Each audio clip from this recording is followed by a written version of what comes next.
Hey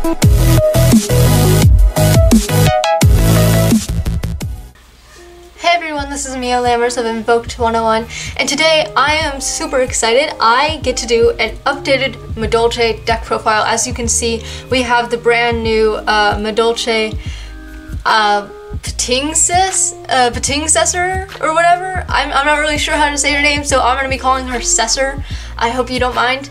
Anyways, I've been honestly updating this deck long before the brand new Madolche was even released, before the Savage Strike sneak peek, before Savage Strike was even like known to have Madolches in it. I've been updating this deck for a long time, trying to figure out what I could do to make it a little bit more viable, a little bit more playable, without actually breaking through the fact that I want to keep it pretty budget. I think I've done a really good job with this build right here, and I'm super excited to show it to you. After I go through the deck profile, I would like to have a small discussion about why I play certain things, especially regarding my thoughts on the brand new Madolche, but we'll get right into that after the deck profile, so here we go, let's start. So for starters, we have two of Madolche Sesor. Her effect is, if you have no monsters in your graveyard, you can special summon this card from your hand. If this card is special summoned, you can special summon one Madolche monster from your hand or deck, except Madolche Sesor. If you do, reduce its level by 1. Also, you cannot special summon monsters for the rest of the turn except Madolche monsters. A lot of people are playing this at 3. It is my personal decision to play it at 2. And through testing, maybe I'll put it back at 3, and perhaps I'll even bump it down to 1. But we will have a discussion about this card definitely after the deck profile, and I'll tell you why it's my personal decision to only play 2. Our next card is, of course, 3 copies of Angeli. We're getting into a pretty standard Madolche build here. Angeli says that you can tribute a card to special summon a Madolche from the deck. Most of the time you're attributing herself, but the card that you summon from the deck has to be shuffled back in during the end phase. The card that you are going to be getting out is one of our 3 copies of Madolche Hootcake. Hootcake says you can target one monster in your graveyard, banish it, and if you do, special summon one Madolche monster from your deck except Madolche Hootcake. You can only use this effect of Madolche Hootcake once per turn, so hard once per turn, but still really great card. And the card that you're most likely going to be searching off of that is one of our 3 copies of Madolche Messengelato. When this card is special summoned, you can add one Madolche spell or trap card to your hand, but you need a beast monster on the field to do it, and Hootcake being beast works perfectly. We're going to move these off to the side because here's a card that we will go and have a discussion about later. I am still playing 3 Madolche Muful. Sorry if I butchered the name at all. When this card is normal summon, you can special summon a Madolche monster from your hand. I personally see this card as an extender, but we'll go more in depth later about that. 3 Madolche Madolche. When this card is normal or flip summon, you can add a Madolche monster from the deck to your hand. And quick, just because this is funny, I was playing against Oldergeist, and whenever they get out their spell card that says unless you control a spellcaster, you can basically do nothing. It's hilarious to have one copy of this on field and be like, it's a spellcaster, I can still do stuff. And they get so like irritated because they don't, they think Madolche is, oh yeah, I'm gonna easily beat it, and then you have your spellcaster and you're like, yeah, I can still do stuff. And it was hilarious because I went up against 3 Oldergeist players, and each time I was able to get this out before they could get their field spell out. We're also playing 1 copy of Madolche Chevalier. Your opponent cannot target face-up Madolche monsters for attacks except Madolche Chevalier. And he is the strongest monster. You don't necessarily need him in the deck, which is why I'm only running 1. But still a great card to have. And that's it for Madolche monsters. We are running 1 non-Madolche monster, which we will definitely talk about after the deck profile, and that is 2 Rescue Cat. Nobody has ever, that I've seen, nobody has deck profiled Madolches and played Rescue Cat. I could be wrong about that, but there's a huge reason why I'm playing it, and it goes with the new Madolche Sesor card, and I'll definitely talk about that because I'm really excited to share what this card can do for you. That's it for monsters, so let's move on to spells. We are running 3 Madolche Chateau. When this card is activated, you shuffle all Madolche monsters in your graveyard into the deck. All Madolche monsters on the field gain 500 attack and defense. If a Madolche monster would be returned to the deck off of a Madolche monster's effect, you can add it to the hand instead. Along with Chateau, we are also running 2 Ticket. When a Madolche card is returned from your side of the field or graveyard to your hand or main deck by card effect, you can add 1 Madolche monster from your deck to your hand. If you control a face-up fairy, so the brand new Madolche Sesor, Angeli, or Queen Tiramisu, you can special summon that card instead of adding it to your hand. So, very good. We are also running 3 double summon, just for those extra plays, those moments when you absolutely need it. Depending on testing, I may cut some of these out, but I personally like it. We are running 3 Called by the Graves. Don't have to explain that one. Called is a really great card and you should play it. And for our 1-ofs, 1 Monster Reborn, 1 Regeki, and 1 Scapegoat. Scapegoat makes me a little sad because Scapegoat's what I would originally use to go into double Mrs. Radiant, but now we only have 1, which is why, and I'll talk about why I added a few extra trinkets in this deck to help you out with getting Mrs. Radiant faster, because she does help the deck a lot by giving your monsters the attack boost that they really need. But that's it for spells. Now on to traps. For traps, we are running 2 Solemn Strike. We are also running 2 Evacuation Device and 2 Escape Device. For those of you who do not know, Escape Device says each player chooses 1 monster they control, then shuffles it into the deck.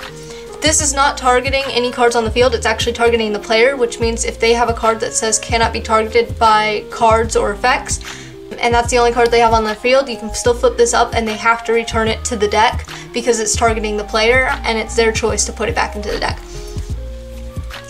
And it's a really great card because of Angeli's effect that says whatever card she special summons has to go back into the deck anyways. This wouldn't be setting you back at all. You would just be shuffling Hootcakes back into the deck, which it would have done anyway, so you're actually not losing any cards on field. Evacuation Device says target 1 monster on the field, return that target to the hand. Sadly, this one does target, which is why we are running this, but sometimes you can get away with this, and it's really great when you do, which is why I play 2.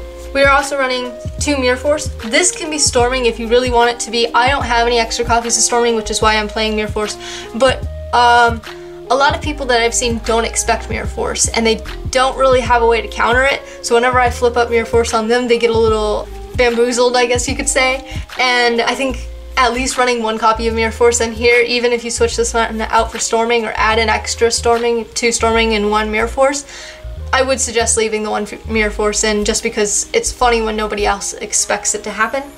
And for our last trap, we are running 1 Palooza. This card has never bricked with me. I run it at 1 because you don't always need it, but with Ticket and Chateau always filling up your hand, sometimes this can be great for getting out those really huge boards that you absolutely need, which is why I do still have it at 1. That is it for the main deck. Moving on to the extra, we run 1 Levier the Sea Dragon, 1 Grand Pulse, and 1 Break Sword. Honestly, Grand Pulse can be anything you want. I've never actually gone in the Grand Pulse. If I knew what else to take out for it, I would. So if you have any suggestions, leave them in the comments down below. Levier is for getting back your banished Angeli, and Break Sword is just a really great rank 3, which is why I play it. For our rank 4s, we have Queen Tiramisu. You can't really tell it's Queen Tiramisu. 1 second. Queen Tiramisu. She's a great card. She needs 2 level 4 Madolche monsters. Once per turn, you can detach 1 XYZ material from this card, then target up to 2 Madolche monsters.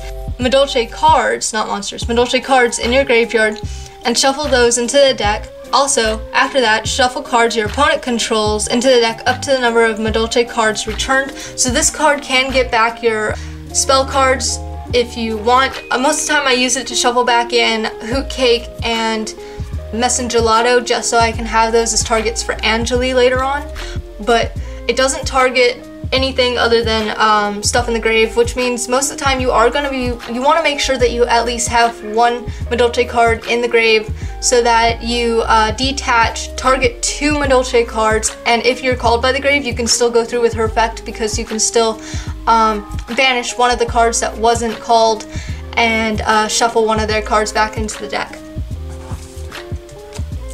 We are running one Pudding Cess Chocolate a la Mode. This card is absolute crap. I've never played it. I've never gotten it out. I just kind of have it in there sitting because it fills up my extra deck. If you want to play this, play it. If you don't, you can always take it out for something else. I've been seeing a lot of deck profiles that run Nightmare Phoenix and Cerberus, or Unicorn instead of Cerberus. If you want, you can play those instead.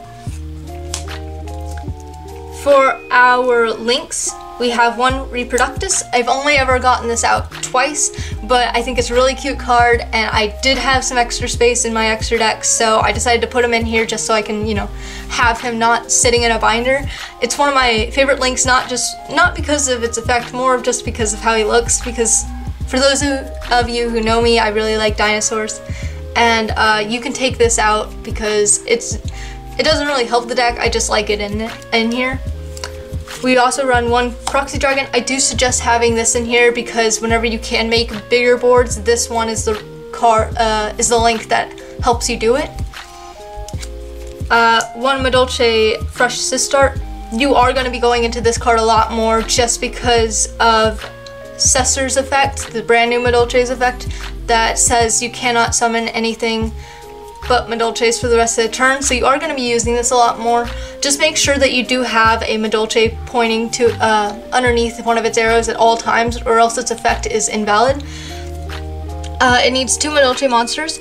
When this card is pointed to a Madolche monster, Madolche spells and traps you control cannot be destroyed by card effects. Also, neither player can target them with card effects. If this card on the field would be destroyed by battle or card effect, you can shuffle one Madolche monster from your graveyard into the deck instead.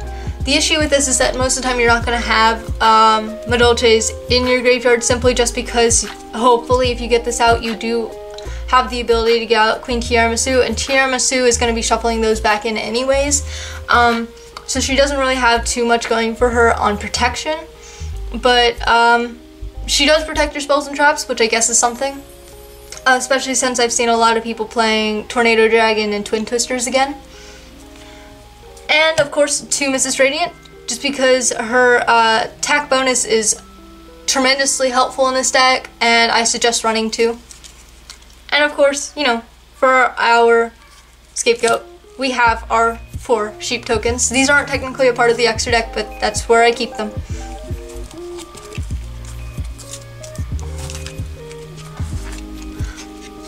So that is it for the deck profile. There are some cards that I said that I would like to talk about, one of which being the brand new Sesor card. I would like to talk about why I choose to play 2, because I think a lot of people are going to be like, why aren't you playing 3? A lot of decks that have been topping have been playing 3. Here are my issues with the card. I would like to state right here and now that I do think it's a great card. I don't want anyone in the comments to think that I think it's a bad card. There are just a few things that make this card less viable than what we expected it to be. Or at least what I expected it to be. And of course those aren't going to change, but I would like to talk about them.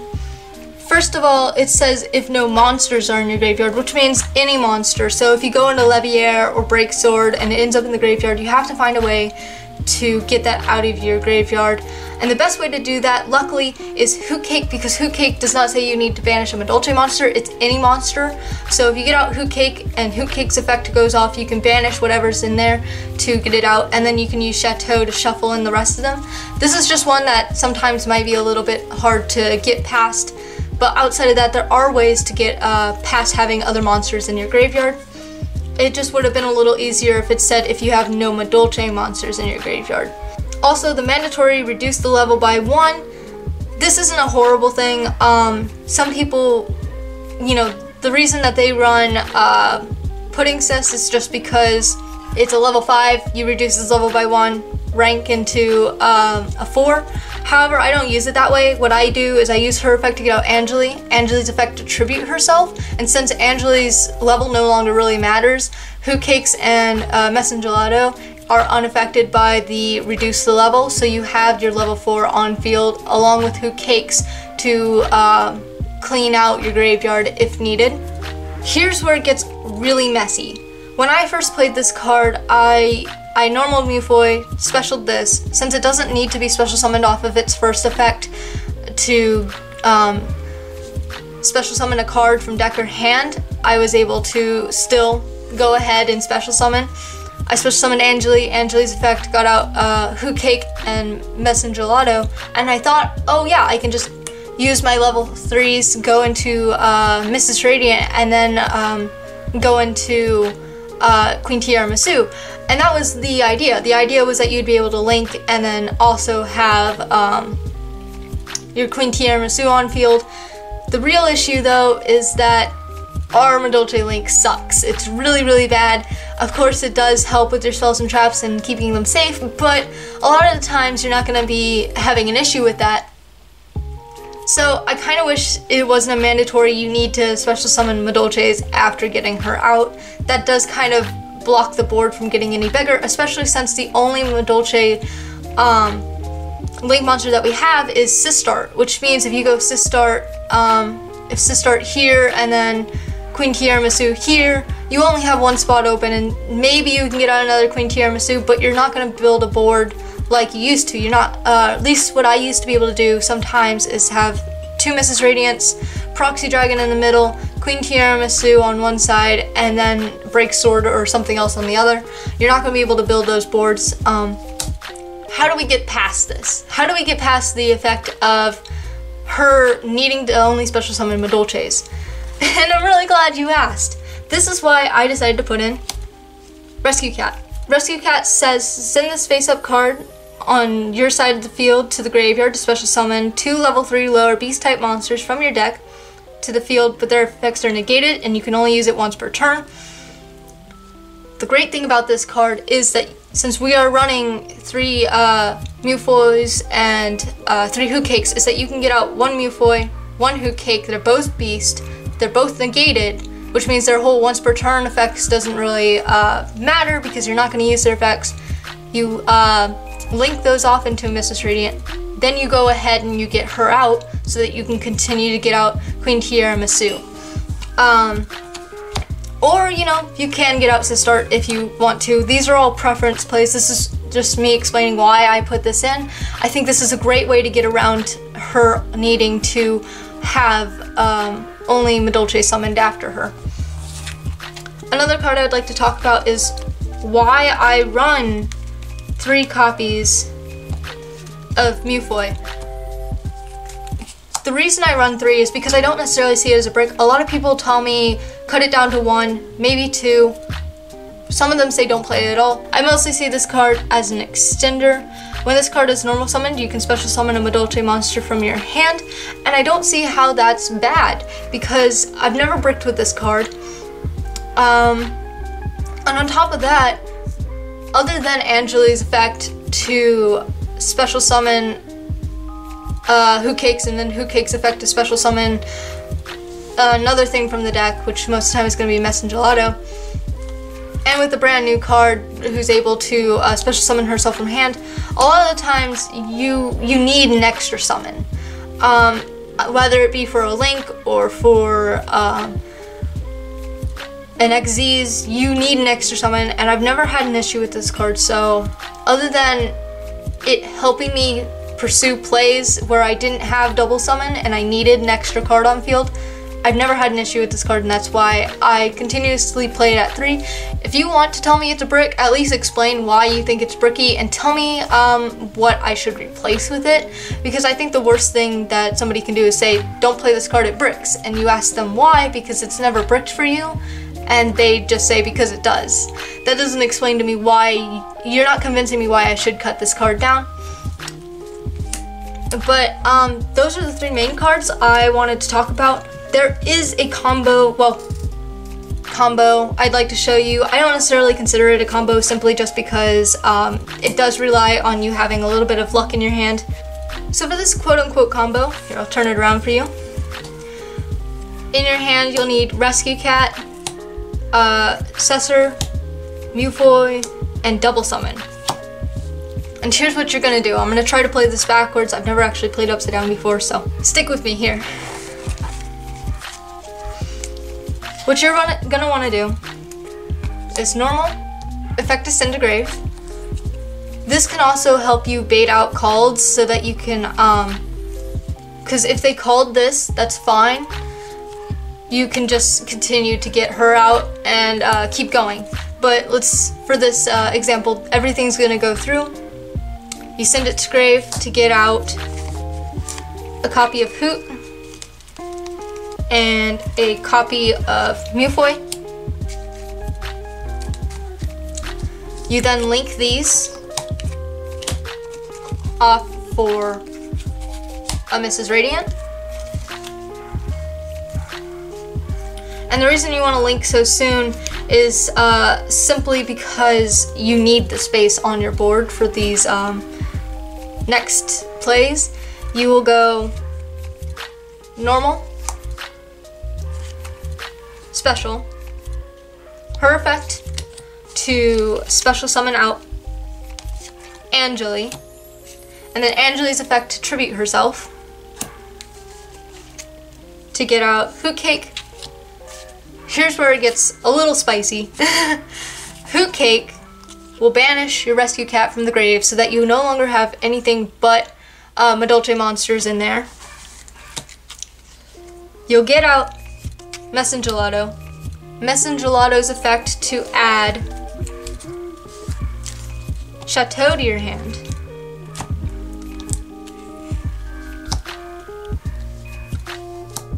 Then you would Xyz into your Queen Tiramisu. Sadly, you can't get out another Mrs. Radiant using these, but then you can Chateau, clean out your graveyard completely of the Madolche monsters that are in there, and you have an empty graveyard, you have a Mrs. Radiant on field, you have a Chateau on field over here. Sorry, you can't really see it. So they're gaining 1,000, which would, you know, help out your little Mewfoy over here, making it 15.